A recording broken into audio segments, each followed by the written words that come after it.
दोस्तों नमस्कार। दोस्तों, छात्रों का आंदोलन सड़क पर चल रहा है। पेपर लीक की समस्या दिनों दिन बढ़ती जा रही है। अब तो आलम यह है कि जो प्रीमियम एग्जामिनेशंस हैं उसके पेपर भी लीक हो जा रहे हैं। जो एग्ज़ाम पास करके बच्चे इंजीनियर बनेंगे, प्रोफेसर बनेंगे, टीचर बनेंगे, पुलिसकर्मी बनेंगे, वो सारे एग्ज़ाम के पेपर लीक हो जा रहे हैं या उनमें मैल प्रैक्टिसेस हो रहे हैं, जिसकी वजह से निश्चित रूप से गलत तरीके अपनाकर बच्चे पास हो जाएंगे।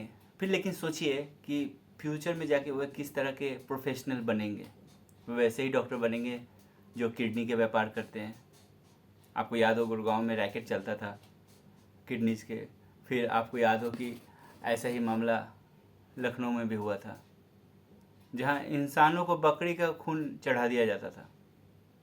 दोस्तों, ये कुछ ऐसी मसले हैं जिस पे हम सबको अपना वक्तव्य रखना चाहिए, अपना विचार रखना चाहिए। सोचिए, ये तब है जब भारत में नरेंद्र मोदी जैसे एक मजबूत नेता देश को चला रहे हैं। देश को एक नेतृत्व मिला है पिछले 10 सालों से। भारत में नरेंद्र मोदी की सरकार है और वो सख्त कदम के लिए माने जाते हैं। पिछले 10 साल का जो कार्यकाल रहा, अगर करप्शन के पैरामीटर से देखा जाए तो बाय एंड लार्ज अच्छा माना जाएगा, बेहतरीन माना जाएगा।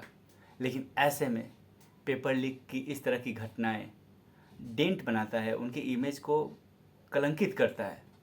और ये जो छात्र लोग सड़क पर हैं, ये उन्हीं के दीवाने हैं, नरेंद्र मोदी के दीवाने। तो हमारी अपेक्षा ये है कि नरेंद्र मोदी सरकार सख्त से सख्त कदम उठाएगी और ये एनटीए, नेशनल टेस्टिंग एजेंसी जो है, जो एग्ज़ामिनेशन कंडक्ट कराती है, बिल्कुल मुझे लगता है कि इसको भंग करके कोई नई नई कमेटी का निर्माण करना चाहिए। इसके जो अध्यक्ष हैं वो भी, उनकी बातों सुनकर ऐसा प्रतीत कदापि नहीं होता कि वो कोई प्रोफेशनल भी हैं। सोचिए, अभी से 15 दिन पहले यही सरकार या यही एनटीए के अध्यक्ष, यही शिक्षा मंत्री, ये सब इनकार करते थे कि नहीं, कोई पेपर लीक नहीं हुआ है, कोई इरेगुलरिटीज़ नहीं हुआ है। मुझे याद है कि धर्मेंद्र प्रधान जब एजुकेशन मंत्रालय का पद ग्रहण कर रहे थे अभी कुछ दिन पहले अपने सेकेंड इनिंग में, तो उन्होंने पेपर लीक से इनकार किया था। कहा था कि कोई छुटपुट घटनाएं हुई है। लेकिन पता नहीं वो सच्चाई छुपाना चाह रहे थे या क्या था उनके मन में। लेकिन अब जब मामला बड़ा हो गया है, प्रूफ सामने आ गए हैं, पटना में देखिए कई सारे छापे पड़े हैं, उसमें छात्रों ने स्वीकार किया है। सोचिए आलम, देखिए बहुत तकलीफ़ होता है ये देखकर कि नीट जो कि एक बेहतरीन एग्ज़ाम है, इसे पास करके आप डॉक्टरी की तैयारी करते हैं, मेडिकल की तैयारी करते हैं। मेधावी बच्चे ही इसमें पार्टिसिपेट करते हैं, जो पढ़ने लिखने में बहुत तेज़ होते हैं, जिनको जीवन में कुछ बनना होता है। वैसी चीज़ों में भी धांधली आ गई है। और ये जो रैकेट चलाते हैं, इनकी शक्ति का अनुमान लगाइए कि डबल इंजन की सरकार है बिहार में, या जो गोधरा जहाँ से एक और मामला, कुछ मामले सामने आए हैं गुजरात में, वहाँ भी सेंटर में बीजेपी की सरकार, केंद्र में राज्य में बीजेपी की सरकार। फिर कहाँ पर चूक हो जाती है, सोचने वाली बात है।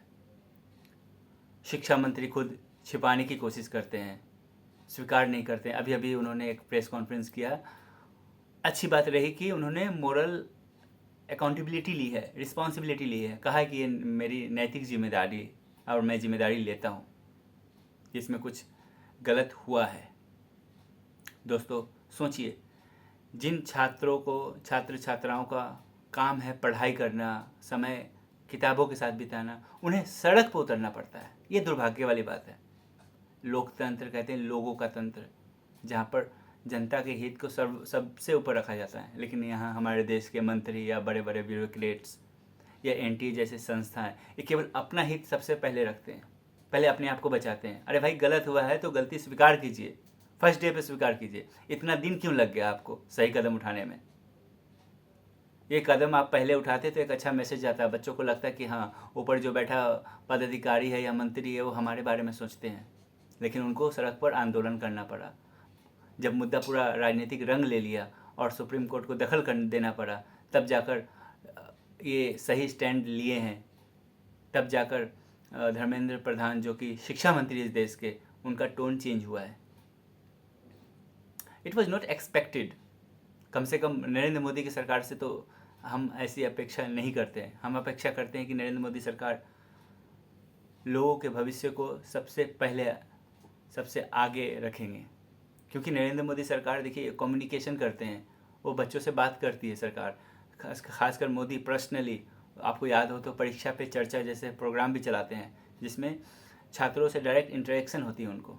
आप सोचिए, उनको सोचना चाहिए कि ऐसे करके हम नरेंद्र मोदी की छवि को भी नुकसान पहुंचा रहे हैं। दोस्तों, मेरी तो राय ये है कि आप अपनी बात ज़रूर रखिए, तभी सरकारें काम करती है, चाहे सरकार किसी भी पार्टी की हो। हमने इस मामले में ही देखा, नीट वाले मामले में, कि पहले they were not ready to accept, cover up करने की कोशिश करी, लेकिन अब मुद्दा बड़ा हुआ तब जाकर वो प्रेस कॉन्फ्रेंस कर रहे हैं और कदम उठा रहे हैं और कह रहे हैं कमेटी बनाएंगे, पूरा निरीक्षण होगा, रिव्यू होगा और जो भी त्रुटियां हैं उसको फिक्स किया जाएगा। ये अच्छी बात रही है। इसलिए मेरा मानना है कि देखिए, लाइफ में खासकर भारत जैसे देश में आवाज़ उठाना ज़रूरी है। ये मत सोचिए कि सामने किसकी सरकार है, सामने कौन सा पदाधिकारी है। कल्ट पॉलिटिक्स की सबसे बड़ी डीमेरिट यही है कि हम मुद्दों को नहीं उठाते हैं, हम व्यक्ति विशेष की छवि देखते हैं बस। चाहे सरकार किसी की हो, चाहे पद पे कोई भी बैठा हो, अगर आपको गलती दिखती है तो आप आवाज़ उठाइए। ये उनका अपमान नहीं है, बल्कि उनको ही मदद करेगा। वो जो एक मनोरम दुनिया में रह रहे हैं, उससे वो बाहर निकल के सच्चाई का सामना करेंगे, जिससे उनके राजनीतिक लाभ भी होगा। थैंक यू दोस्तों।